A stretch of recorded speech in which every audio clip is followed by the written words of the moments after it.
Welcome, today in front of me T-MOBILE Revvl 6 Pro, and I'll show you the fingerprint scanner test on this device.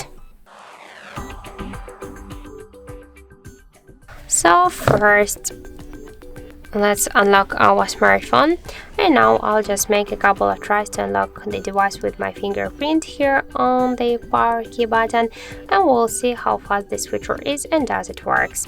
So let's start.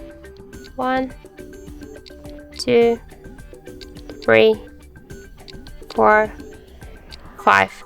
So as we can see, the fingerprint scanner works here so fast and correct. We can just unlock the device with the simple touch to the power key. So we just shouldn't hold it or just hardly touch it. So we should just with this simple touch make it, and we can unlock the device less than in 1 second. So this is the good result for the fingerprint scanner, for the fingerprint unlock method. So I just suggest you to try this unlock method, but don't forget that the fingerprint is less secure than the passcode or pin code unlock methods.